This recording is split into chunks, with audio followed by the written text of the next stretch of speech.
ऐसे घर में माँ लक्ष्मी कभी प्रवेश नहीं करती हैं। जय माँ लक्ष्मी। यह कहानी एक ऐसे नगर की है जिसका नाम था सिद्धपुर। सिद्धपुर नगर में एक प्रसिद्ध अर्ष ऋषिमुनि देव शर्मा वास्तु और देवों के ज्ञाता थे। उनके पास दूर दूर से लोग सुखी और समृद्धि के उपाय जानने आते थे। एक दिन उनके पास एक गरीब किसान सत्यनारायण अपनी परेशानियां लेकर आया। वह वर्षों से अपनी मेहनत के बावजूद दरिद्रता में जी रहा था और लक्ष्मी की कृपा से ही राह ढूंढ रहा था।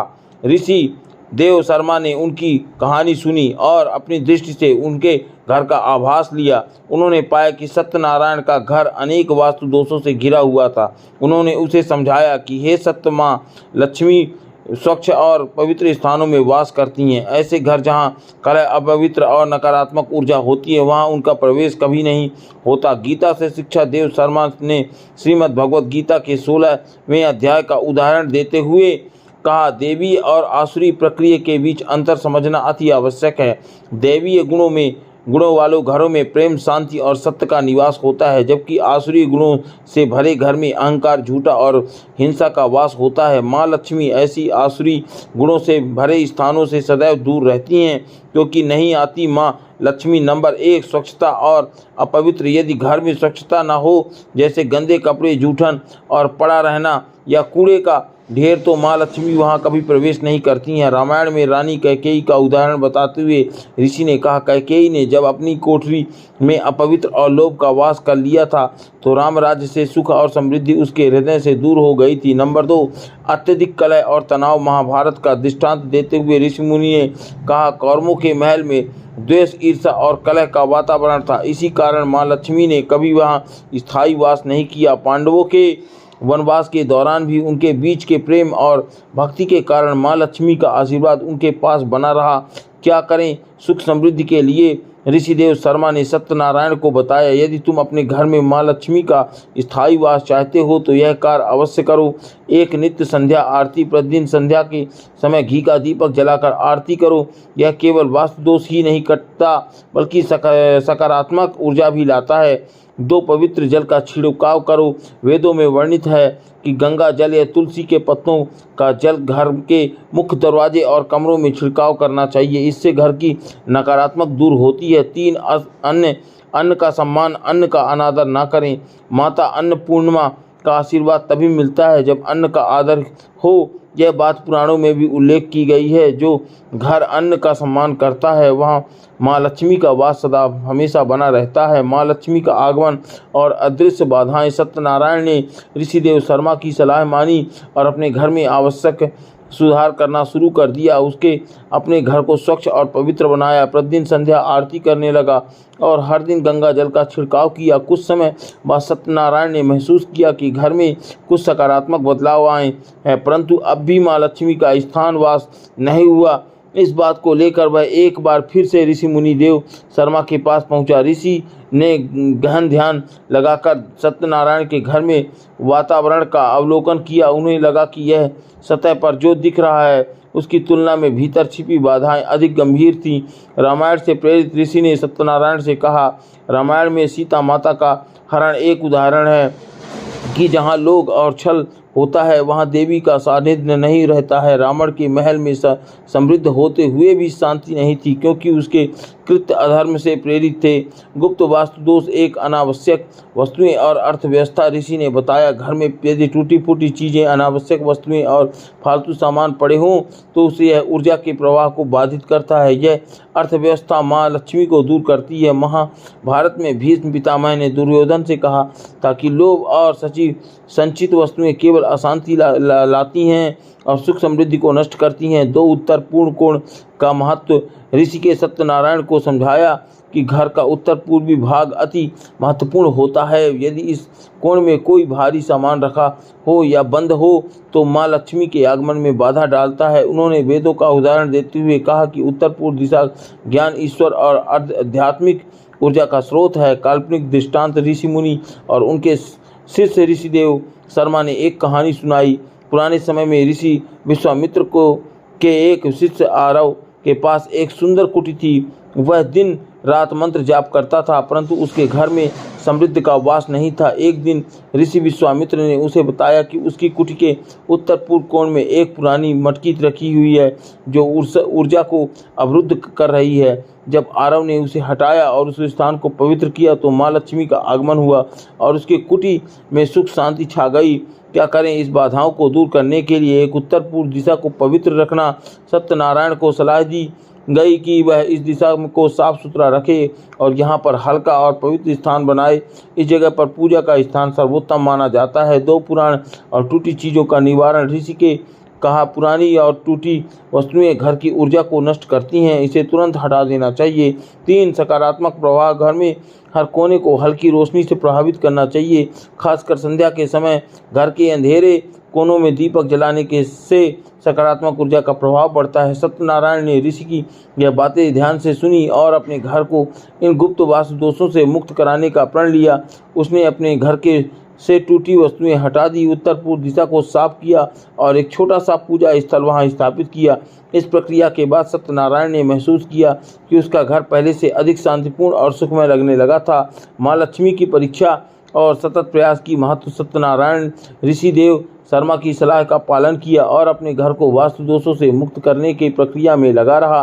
घर में सकारात्मक ऊर्जा की वृद्धि से उसे नई आशा दी, परंतु वह समझ नहीं पा रहा था कि माँ लक्ष्मी का स्थानवास क्यों नहीं हो रहा है। उसे यह एहसास हुआ कि सिर्फ बाहरी उपाय करना पर्याप्त नहीं है, बल्कि आंतरिक प्रयास और संकल्प को ही बड़ा महत्व है। महाभारत ने प्रेरणा। एक दिन ऋषि ने महाभारत युधिष्ठिर का उदाहरण दे दिया। उन्होंने बताया कि युधिष्ठिर का हृदय सत्य, धर्म और करुणा से भरा हुआ था। जब वे हस्तिनापुर के राजा बने तो उन्होंने अपनी प्रज्ञा के कल्याण को सर्वोपरि रखा, इसलिए माँ लक्ष्मी के उनके राज्य में स्थायी वास किया। परंतु दुर्योधन, जो केवल लोभ, ईर्ष्या और अहंकार में डूबा था, उसने महल में समृद्धि के बावजूद शांति नहीं थी। यह दिखाता है कि माँ लक्ष्मी स्थायी वास होता है जहाँ आंतरिक गुणों की प्रधानता हो, आंतरिक गुणों का महत्व हो। ऋषि ने सत्यनारायण से कहा, माँ लक्ष्मी केवल बाहरी स्वच्छता और पूजा पाठ से प्रसन्न नहीं होती, उन्हें वह घर प्रिय है जहाँ मनुष्य का हृदय भी पवित्र हो। यदि घर का कोई सदस्य क्रोध, लोभ या स्वार्थ से भरा हो तो वह नकारात्मक पूरे घर में फैलती है। सत्यनारायण ने पूछा, हे ऋषि, मैं क्या करूं? हे मेरे घर में यह गुण विकसित हो। वेदों से शिक्षा। ऋषि ने वेदों के इस मंत्र का उदाहरण देते हुए कहा कि सत्यम वर्ध धर्मम चर, अर्थात सत्य बोलो, धर्म का पालन करो। जब परिवार के सभी सदस्य एक दूसरे के प्रति प्रेम, करुणा और सच्चाई से व्यवहार करते हैं तब माँ लक्ष्मी का आशीर्वाद स्वतः प्राप्त होता है। काल्पनिक कथा। ऋषि और ब्रह्म कुमारी का आशीर्वाद। ऋषि देव शर्मा ने एक पुरानी कथा सुनाई। प्राचीन समय में एक ब्रह्म कुमारी सौम्या थी जो अपने तप पर और करुणा के लिए जानी जाती थी। वह निर्धनों की सेवा में लगी रहती थी और उसकी झोपड़ी में सबकी मदद करने का स्थान था। एक दिन माँ लक्ष्मी ने उसके घर में परीक्षा लेने की सोची। वे एक वृद्धा के रूप में उसके घर आई और भोजन मांगा। सौम्या ने अपनी झोपड़ी में रखा आखिरी भोजन उन्हें दे दिया।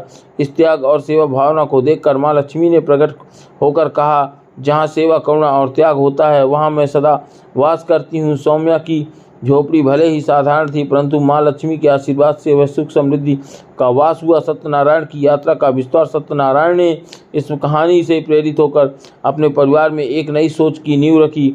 उसने अपने परिवार के सभी सदस्यों से आग्रह किया कि वे एक दूसरे के प्रति प्रेम और आदर से व्यवहार करें। उसने अपने बच्चों को दान और सेवा का महत्व समझाया। वे निर्धनों और ज़रूरतमंदों की मदद करने लगे। सत्यनारायण की पत्नी ने भी अपने व्यवहार में बदलाव लाया और घर में संवादना का वातावरण बनाया। पूरे परिवार ने मिलकर संध्या आरती के समय भजन गाने की परंपरा शुरू की, जिससे पूरे घर में एक सकारात्मक ऊर्जा का संचार हुआ। और करें, स्थायी सुख के लिए एक त्याग और दान का महत्व। नियमित रूप से ज़रूरतमंदों को दान देने से घर में बरकत और माँ लक्ष्मी की कृपा बनी रहती है। 2 सद्गुणों का अभ्यास। परिवार के सदस्यों को सत्य, करुणा और परोपकार जैसे गुणों का पालन करना चाहिए। 3 सत्संग और भजन कीर्तन नियमित रूप से हो। सत्संग या भजन कीर्तन करने से घर में सकारात्मक वातावरण बनता है। सत्यनारायण ने जब यह सब करना शुरू कर दिया तो उसने महसूस किया कि उसके घर में एक नई ऊर्जा आई है। अब केवल बाहरी उपाय नहीं बल्कि आंतरिक गुणों ने भी उसके घर में माँ लक्ष्मी के योग्य बना दिया। माँ लक्ष्मी का द्वार पर आगमन और अंतिम बाधाएं। सत्यनारायण और उसके परिवार के निरंतर प्रयासों से उनके घर में अद्वितीय परिवार दिखाई देने लगे। घर में प्रेम और शांति का वातावरण स्थापित हो गया। परंतु सत्यनारायण को अभी भी यह अनुभव हो रहा था कि माँ लक्ष्मी का आशीर्वाद पूर्ण रूप से नहीं प्राप्त हुआ है। एक दिन सत्यनारायण ने एक स्वप्न देखा जिसमें माँ लक्ष्मी ने कहा कि हे सत्यनारायण, तुमने अपने बाहरी और आंतरिक परिवेश को तो शुद्ध किया है, परंतु एक अंतिम बाधा अभी भी है। रामायण से प्रेरणा ऋषि देव शर्मा ने उन्हें बताया कि जैसे भगवान राम ने अपने वनवास के अंतिम समय में भी अपने धैर्य और धर्म का पालन किया, उसी प्रकार सत्यनारायण को भी वह अपने धैर्य और संकल्प की परीक्षा देनी होगी। धैर्य और दृढ़ संकल्प से ही हे देवी लक्ष्मी की स्थायी कृपा मिलती है। याद रखें, सीता माता ने भी अपने धैर्य और सत्यता से ही संकटों को हराया था। आखिरी बाधाएं और संकेत एक अति आसक्ति और लोभ। ऋषि ने समझाया कि माँ लक्ष्मी उन घरों से भी दूर रहती हैं जहाँ अत्यधिक अशांति होती है। यदि घर के लोग संपत्ति, धन और ईश्वर को ही सर्वोपरि समझते हैं तो देवी लक्ष्मी का वास अस्थायी हो जाता है। उन्होंने महाभारत के द्रौपदी के चीरहरण का उदाहरण दिया और बताया कि जब लोभ और अहंकार बढ़ जाता है तो समृद्धि और सौभाग्य भी छिन जाता है। दो, कृतज्ञता की कभी ऋषि ने एक और महत्वपूर्ण बात बताई। कृतज्ञता की कमी भी माँ लक्ष्मी के ना जाने का कारण हो सकती है। वेदों में कहा गया है कि जो व्यक्ति अपने पास की छोटी से छोटी चीज़ का भी आदर नहीं करता है और ईश्वर का धन्यवाद नहीं करता है, वहाँ माँ लक्ष्मी नहीं ठहरती। काल्पनिक कथा राजा विवेक और उसका परिवार। ऋषि ने एक और प्रेरणादायक कथा सुनाई कि राजा विवेक एक धनवान राजा था, परंतु उसके महल में हमेशा अशांति और कलह रहती थी। एक बार एक साधु ने उसे बताया कि वह अपनी संपत्ति और ऐश्वर्य का लेकर अशांत है और उसने कृतज्ञता का भाव किया है। साधु के मार्गदर्शन से राजा विवेक ने न केवल अपनी सोच बदली बल्कि अपनी प्रज्ञा के लिए प्रति दया, प्रेम और कृतज्ञता भी दिखाई। इसके बाद माँ लक्ष्मी ने उसे अपना आशीर्वाद दिया और उसके महल में सुख शांति लौट आई। क्या करें, अंतिम बाधाओं को दूर करने के लिए एक धैर्य का पालन सत्यनारायण को बताया गया कि वह अपने प्रयासों को जारी रखे और धैर्य बनाए रखे। माँ लक्ष्मी का आशीर्वाद पाने में धैर्य सबसे महत्वपूर्ण होता है। दो, कृतज्ञता का अभ्यास। प्रतिदिन ईश्वर और माँ लक्ष्मी को धन्यवाद देने की आदत डालें, इससे घर की ऊर्जा और आभा बढ़ती है। 3, सादा जीवन। संपत्ति को जीवन का केंद्र न बनाएं। आवश्यकताओं से अधिक संचित करने की प्रवृत्ति से बचें और संतोष को अपनाएं। सत्यनारायण ने इस अंतिम मार्गदर्शन को भी अपनाया और पूरे परिवार ने कृतज्ञता और धैर्य का अभ्यास शुरू कर दिया। उसने घर में अब वह वातावरण बनने लगा जिससे माँ लक्ष्मी का स्थायी वास हो सकता था। माँ लक्ष्मी का पूर्ण प्रवेश और सुख समृद्धि का पर्व। कुछ समय बीतने के बाद सत्यनारायण ने और स्वप्न देखा जिससे माँ लक्ष्मी ने मुस्कुराते हुए कहा कि हे सत्यनारायण, तुम्हारे घर का हर कोना अब मेरे वास के योग्य बन गया है। आज मैं तुम्हारे द्वार पर आकर तुम्हें अपना आशीर्वाद देने आऊँगी। सुबह होते ही सत्यनारायण ने पूरे घर में दिए जलाए और फूलों से घर को सजाया। उसके परिवार ने पूरे हर्षोल्लास से माँ लक्ष्मी के स्वागत की तैयारी की। सत्यनारायण ने घर के मुख्य द्वार पर रंगोली